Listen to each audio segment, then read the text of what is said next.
Halo Happy Coder.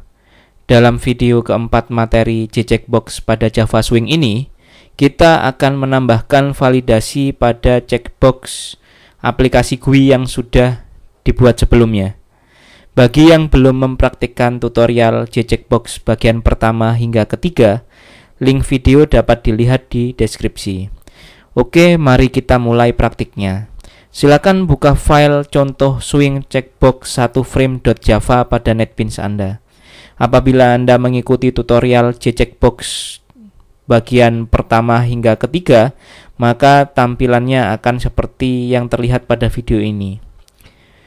Selanjutnya saya akan coba jalankan terlebih dahulu.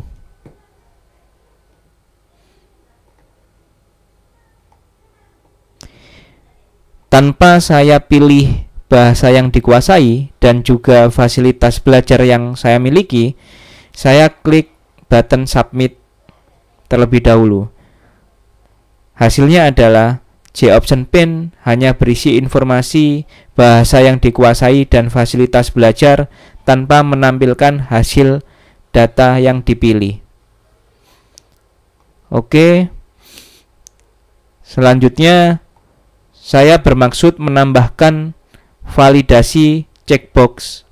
Jadi ketika diklik submit, apabila belum ada checkbox yang dipilih, maka akan menampilkan JOptionPane yang menginstruksikan agar pengguna memilih terlebih dahulu checkbox, baik bahasa yang dikuasai maupun fasilitas belajar.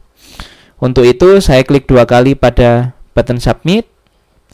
Saya akan dibawa ke mode source pada method submit button action perform. Pada bagian akhir dari pengecekan checkbox bahasa yang dikuasai, saya lakukan pengecekan apakah ada atau tidak checkbox yang dipilih dengan cara seperti ini.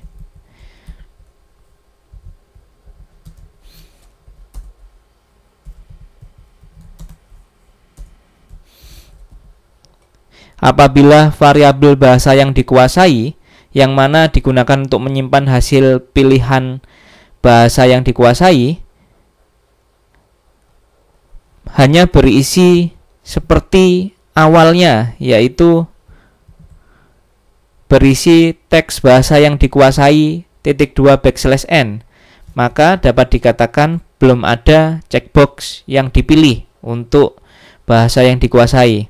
Oleh karena itu, saya gunakan JOptionPane show message dialog untuk memberikan instruksi atau informasi atau pesan agar pengguna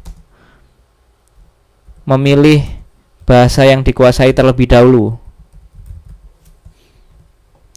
Judul JOptionPane-nya adalah error misalkan, dengan tipe error message.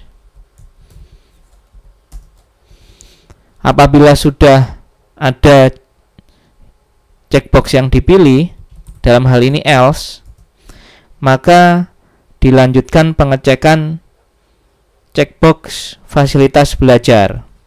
Untuk itu semua saya kopikan ke dalam else.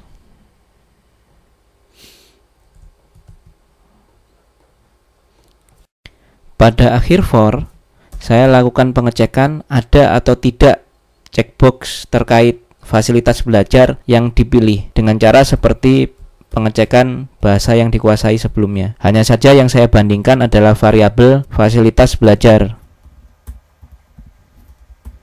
Apakah variabel fasilitas belajar masih berisi seperti inisialisasi pertama atau tidak? Jika masih sama dengan inisialisasi pertama, maka berarti belum ada checkbox yang dipilih.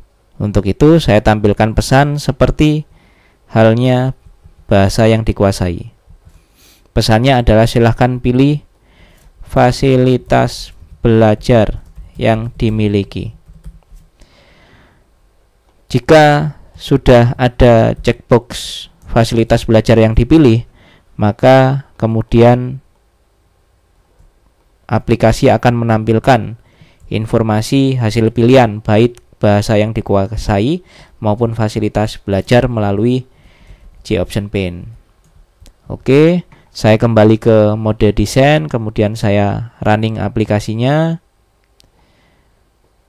Saya cek, saya klik button submit tanpa memilih salah satu checkbox yang disediakan, maka hasilnya adalah silahkan pilih bahasa yang dikuasai. Kemudian saya pilih bahasa Indonesia sebagai bahasa yang saya kuasai. Kemudian saya klik button submit, maka saya diminta untuk memilih fasilitas belajar yang dimiliki. Misalkan fasilitas belajar saya adalah laptop dan internet.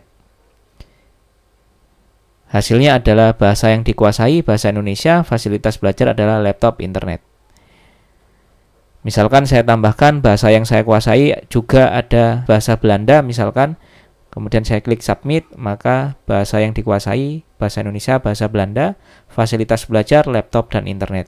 Oke, itu saja untuk video tutorial JCheckbox bagian keempat. Kita akan bertemu lagi pada video tutorial berikutnya. Selamat mencoba dan happy coding!